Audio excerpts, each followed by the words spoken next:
Life is all about enjoying living because हम लोग अपने नॉर्मल प्रोफेशन में इतने बिजी हो जाते हैं कि वी फॉरगेट लिविंग.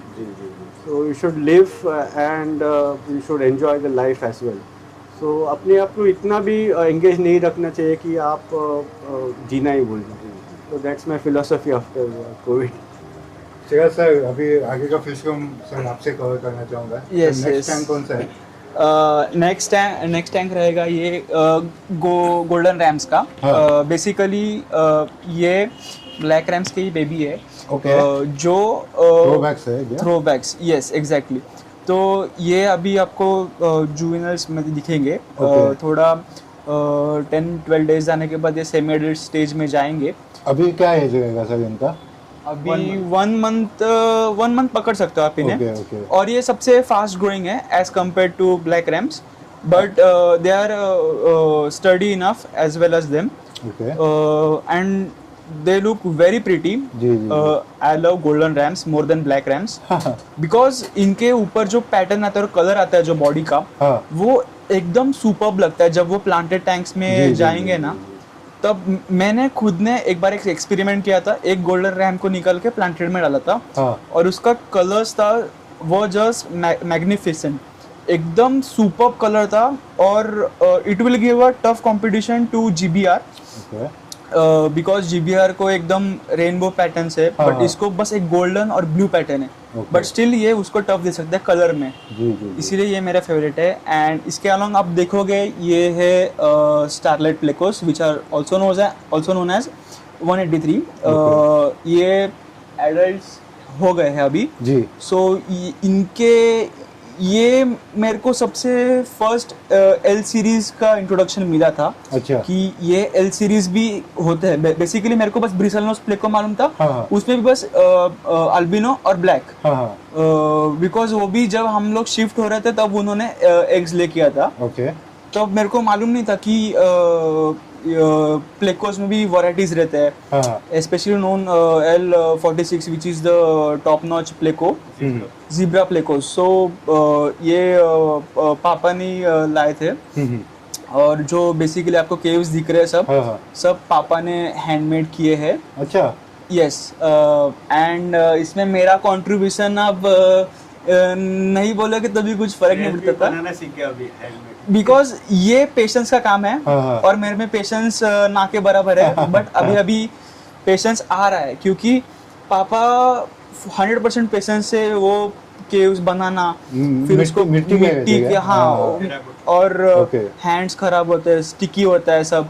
तो मेरे को ये सब पसंद नहीं है. जी, जी, जी. बट धीरे धीरे मैं उसको सीखने लगा और मैंने भी अडॉप्ट किया. तो मैंने भी कुछ केव्स बनाए हैं. Okay. मैं बाद में आपको दिखाता जी, हूँ जी, कैसे जी. होंगे. Definitely. और उसके साथ मैंने वुड डाला है. Okay. उसके साथ प्लेकोस को वुड थोड़ा सा मंच करने को अच्छा लगता है. जी, जी. उसके बाद हम लोग उधर देखेंगे. हाँ, ये है ब्लैक रैम्स. ये भी 1 to 2 months ओल्ड है. Okay.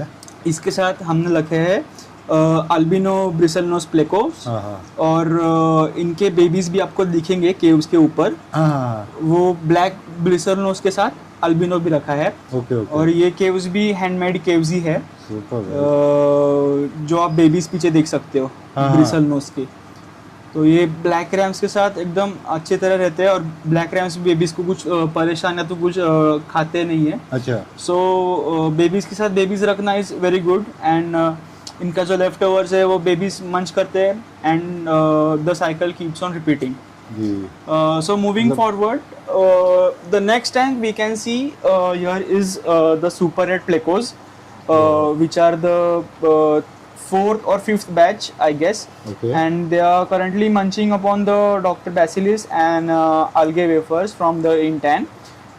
Super Red Plecos को ये सब वुड में रखने को उनको फायदा ये रहता है हाँ कि वो वुड भी उनका एक नेचुरल डाइट है। ओके क्योंकि नेचर में आप देखोगे कि ये सब उनको खाना मिलता नहीं है। जी जी जी उनका मेन अलगे एंड वुड ही है, वुड से उनको न्यूट्रिशन मिलता है एंड अलगे से उनका जो वेजिटेरियन प्रोटीन रहता है वो भी उनसे फुलफिल होता है। Okay so my dad and I are trying to keep them in a very natural habitat. अभी सो आप साइड में भी देखोगे टैंक के तो जो अलगे है उसको हाँ, भी स्क्रैप नहीं किया है। जी, जी, जी। बेसिकली मैं स्क्रैप कर देता हूँ क्योंकि वो हाँ। अगली दिखता है। हाँ but my dad always use to scold me that मत करो ऐसा, क्योंकि वो भी उनका एक फूड है, वो जी, भी जी, वो जी। खाते हैं।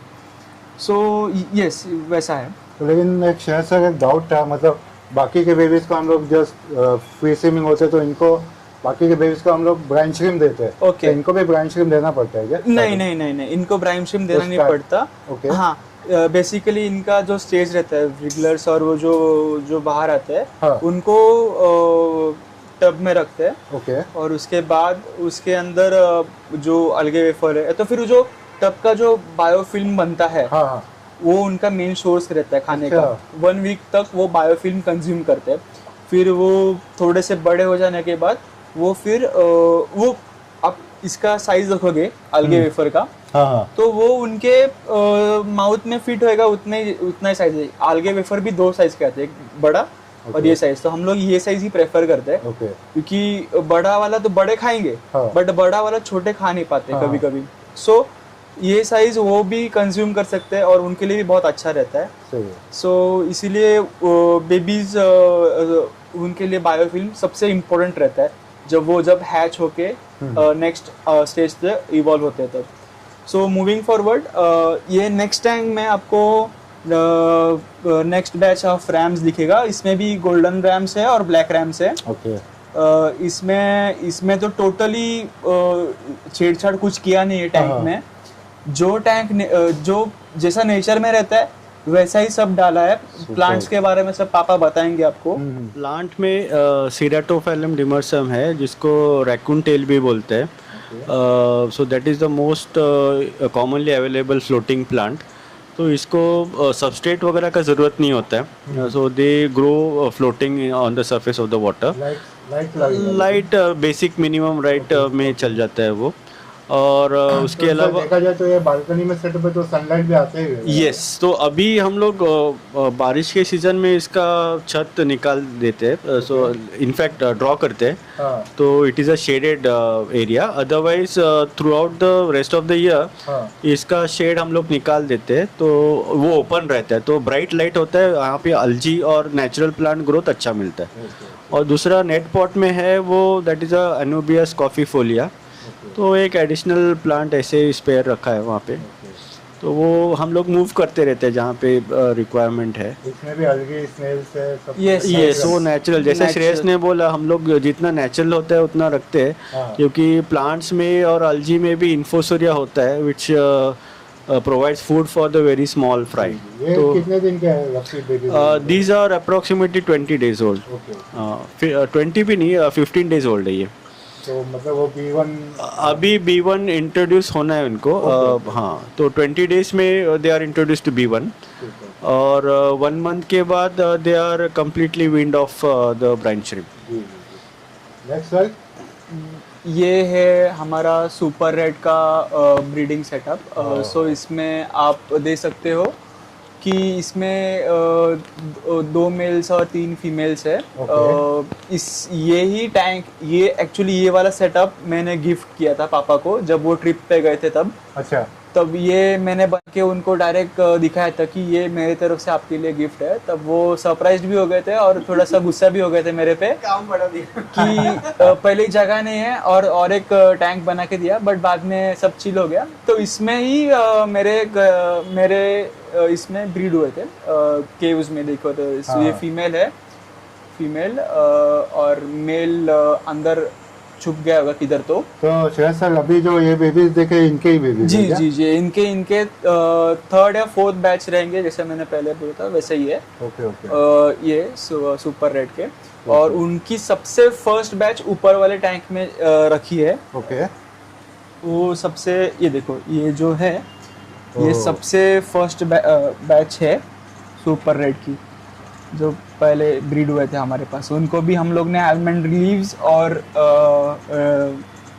वुड के साथ रखा है। जो ज़्यादातर टाइम ये लोग पम्पकिन, कुकुम्बर और वुड ही प्रेफर करते हैं खाने को। ओके ओके सप्लीमेंट्स के लिए हम उनको आलगे वेफर्स वगैरह देते हैं। सर क्या एज रहेगा सर रफली इनका? इनका एज रहेगा 3 to 2 months ओल्ड। Okay. और सुपर रेड का विपटेल्स भी है क्या सर? यस, रॉयल विपटेल भी है जो अप्रोक्सीमेटली 1 month ओल्ड है। जी और इनके बाजू में आप ये एक्चुअली मेरा फेवरेट पेयर है ब्लैक रैम का। ओह ये ये मेल black- है। हाँ, और इनके साथ हम लोग आलमंड लीव्स, हाँ फीमेल ऊपर है। फीमेल ऊपर रहती है। हाँ इसमें भी आप वो प्लांट्स देख सकते हो जी जी जी जो बेसिकली पापा ने सब बताया था। सो मेरा काम वही रहता है कि बेबी चेक करना, उनको फीडिंग करना और ओवरऑल उनका अच्छे से ख्याल रखना, ये मेरा काम रहता अगर है। देखा जाए तो हर एक टैंक में, ऑलमोस्ट हर टैंक में आपके आलमंड लीफ है, तो सर उसका क्या बेनिफिट रहता है? Almond leaves basically tannins release करते हैं पानी में। और उनके अंदर एक एंटी बैक्टीरियल प्रॉपर्टी भी रहता है, तो it acts as a natural healing agent for stress healing agent for fish. और जब वो ब्रेक डाउन करते हैं, डीके होते हैं, तो उसमें इन्फोसोरिया भी डेवलप होता है। तो जब रैम्स ब्रीड होते हैं और उनके बच्चे होते हैं, तो that also provide the first food for the fry. तो आलमंड लीफ का वो बेनिफिट है। और बाकी स्ट्रेस रिलीविंग मैंने जैसे बोला, तो उनका फाइटिंग वगैरह होता है या कुछ माइनर इंजरीज होता है, फंगस वगैरह, एंटी फंगल प्रॉपर्टीज भी है, तो वो हील करने का काम भी आलमंड लीफ करते हैं। तो इसलिए आप देखेंगे कोई भी शॉप में या कोई भी ब्रीडर कहाँ से नया कंसाइनमेंट आ गया, तो पहला काम करता है वो आलमंड लीफ डालता है। तो उसे स्ट्रेस हीलिंग का काम होता है और anti bacterial anti fungal properties भी उसका यूटिलाइज होता है।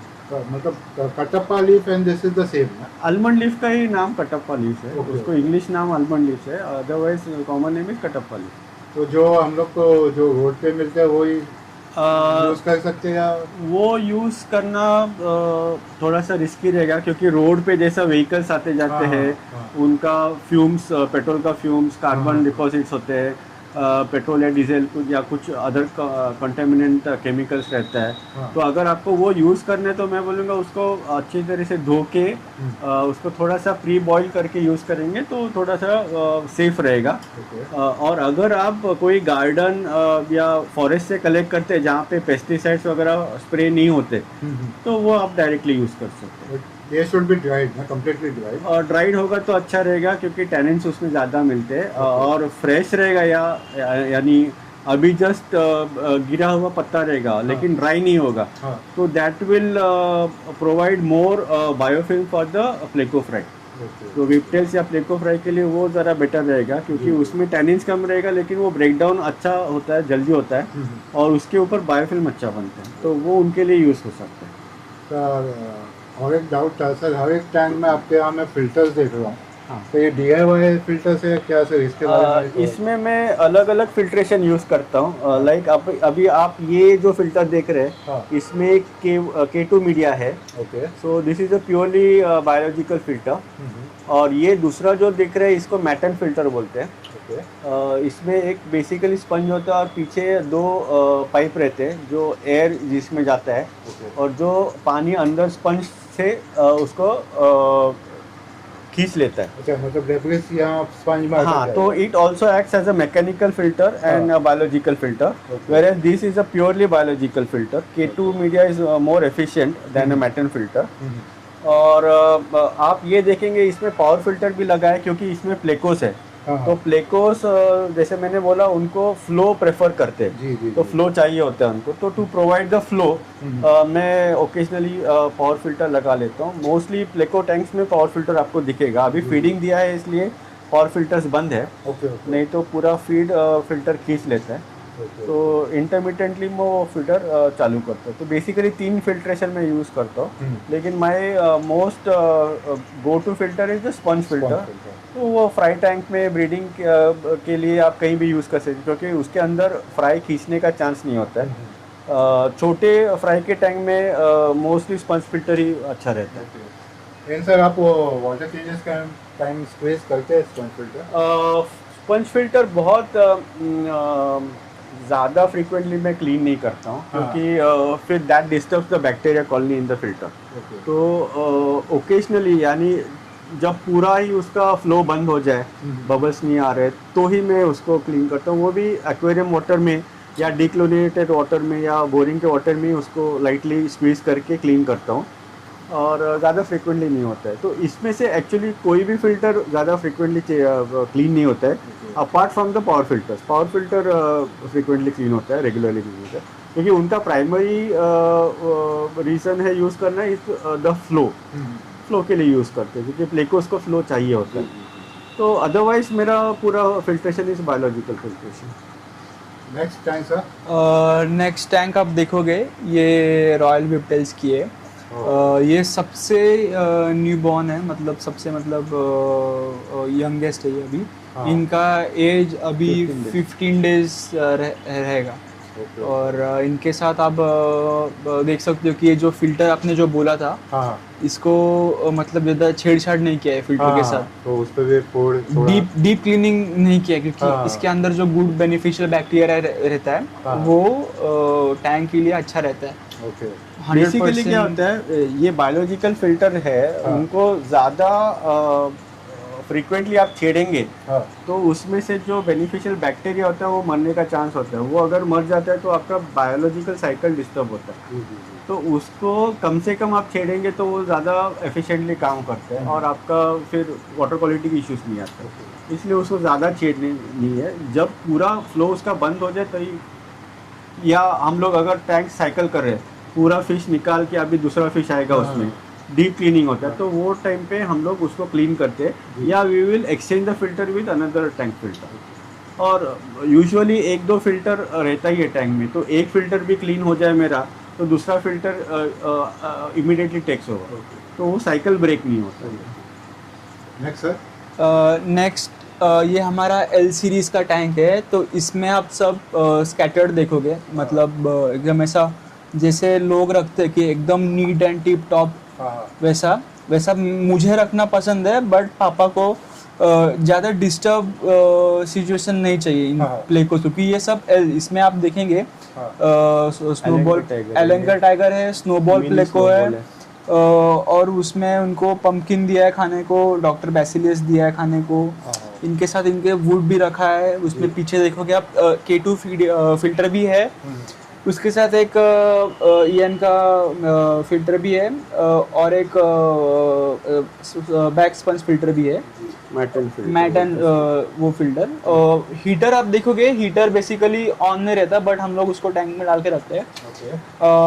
As we have said earlier, ये एक ओपन बालकनी सेटअप है. तो इधर भी though we are living in Mumbai like areas, इधर भी टेम्परेचर 20-22 तक जाता है विंटर्स के टाइम में. तब ये हीटर्स हैंडी आते हैं. और इसमें भी आप ये जो केव्स देख रहे हो, ये सब हैंडमेड है. हाँ, तो ये खाली परचेस्ड है. ये जो दिख रहा है आपको हेक्सागोनल में, ये परचेस्ड है. और उसके बाजू में आप ये एक देखोगे, ये टैंक, इसमें सबसे ऊपर सबसे यंगेस्ट रैम्स का बेबीज है. और 3-4 दिन का जस्ट फ्री स्विमिंग हो गया इनका. इनका जस्ट कल प्रमोशन हो गया, तब से उनको टैंक में ट्रांसफ़र किया गया है. और उनके साथ उनके कंपेनियंस भी दे सकते हो. नीचे आप ब्रिसल नोज के बेबीज है, वो भी अराउंड 1 वीक ओल्ड रहेंगे अप्रोक्सीमेटली. और पीछे वो फिल्टर जो है वो सबसे क्रूशियल पार्ट है ये टैंक का, क्योंकि वो टैंक को क्लीन भी करता है, बैक्टीरिया भी उनका प्रिजर्व करके रखता है. जो मैं डीप नॉलेज नहीं जानता, बट जो नॉलेज है वो बहुत क्रूशियल है जो फिशेस को उनका अच्छा लाइफ और हेल्दी रखने के लिए। सो मैं भी लर्न कर रहा हूँ धीरे धीरे उनका रीज़न क्या है, K2 फिल्टर क्यों चाहिए, स्पंज फिल्टर क्यों चाहिए, मैकेनिकल फिल्टर क्यों चाहिए, पावर फिल्टर क्यों चाहिए। इसका सब लॉजिक और रीजनिंग रहता है, क्योंकि किसी भी टैंक में हम कुछ भी फिल्टर ऐसा ऐड नहीं कर सकते, उसका हिटबैक रहेगा।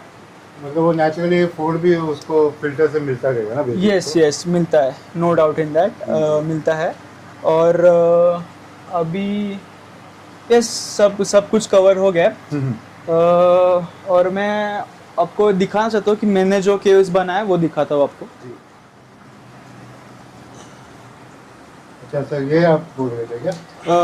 ये पापा ने बनाया है, और इसका स्पेशलिटी ये है हाँ। कि फर्स्ट जो ब्रीड हुआ है, लाइट मार जरा, फर्स्ट जो ब्लैक रैम्स हमारे पास ब्रीड हुआ है ओके। वो ये केव में ब्रीड हुआ है। और ये मैंने अभी तक पापा हंस रहे उधर, पर ये मैंने अभी तक प्रिजर्व करके रखा है क्योंकि मैं ऐसा लकी मानता हूँ इस केव को, क्योंकि इस केव ने मेरा हैप्पीनेस देखा, इस केव ने मेरा एंजॉयमेंट देखा। क्योंकि ये लड़का कितना खुश होता है जब कोई रैम आता है इसके अंदर एग्स देता है, तो मैं बहुत खुश होता हूँ कि यस कि ये, और ये हैंडमेड है, ये पापा ने बनाया, सेम हैंडमेड है।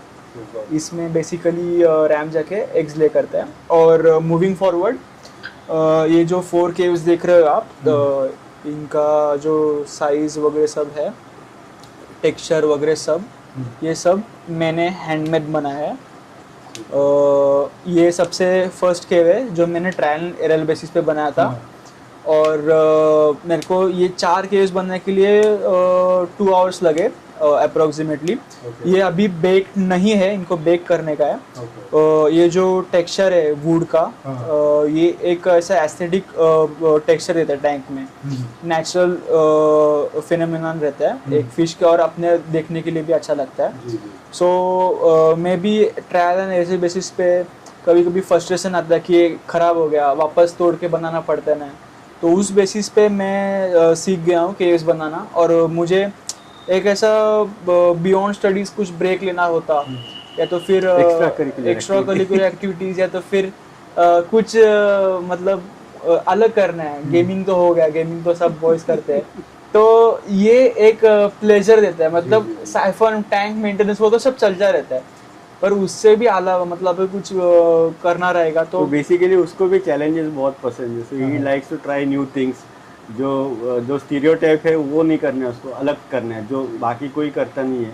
He wants to try those new things. So fish breeding भी is one of those things. Terracotta clay making दूसरा चीज़ है। He is also civil defence volunteer, तो he likes to rescue people and all. तो वो पूरा हटके ही सब चीज़ करते हैं। आप सेल भी करते क्या सर केव? नहीं, हम लोग सेल नहीं करते। This is only for our own consumption. क्योंकि हम लोग को इतने क्वांटिटी में लगता है तो economically it doesn't make sense, क्योंकि इतना कॉस्टली मिलता है। तो और ये थोड़ा सा फन एक्टिविटी, जैसे श्रेयस बोला, फन एक्टिविटी भी हो जाता है, कभी कभी फैमिली एक्टिविटी हो जाता है। मेरी वाइफ भी कभी कभी हेल्प कर देती है उसमें, वो बीच में चाय पानी वगैरह देती है। और श्रेयस और मैं बनाते हैं केव्स, तो थोड़ा सा फैमिली टाइम भी हो जाता है और इकोनॉमिक भी पड़ता है। और मेन इसका एक चीज़ है कि हम लोग कस्टमाइज़ कर सकते हैं। जो हमारा रिक्वायरमेंट है एग्जैक्टली वो टेक्सचर, वो साइज़ और वो शेप का हम लोग बना सकते हैं। So that is the main goal इसमें। क्योंकि बाज़ार में जो मिलते हैं इट इज़ अ स्टीरियोटाइप, उसमें आपको 2 ही साइज़ मिलेंगे, टेक्सचर वगैरह ज़्यादा मिलता नहीं। तो थोड़ा सा एस्थेटिक्स भी श्रेयस ने इसमें अच्छा दिया है। So he is picking it up very fast. So thank you very much. Yes Shreyas sir और दीपक सर, आपने आपका बिजी शेड्यूल से, क्योंकि मुझे पता है मैंने आज पूरा शाम लिया आपका। नहीं कोई बात नहीं। और काफ़ी, लेकिन काफ़ी नॉलेज हम लोग को काफ़ी दिन से मिलना ही था। जी। तो इस बार ने अच्छा बातचीत भी हुआ। आपने काफ़ी नॉलेज शेयर किया sir. Really any time very thankful on behalf of all the viewers. आपने काफ़ी नॉलेज शेयर किया। और एक पेंडिंग रहेगा सर प्लेकोस का, जैसे आपने रैम्स के बारे में बताया, करेंगे। एक सेशन हम लोग प्लेकोस का भी definitely. Sure. Once again, thank you sir and see you soon. Thank you. Like, subscribe and comment. Thank you, bye bye. Bye bye, take care.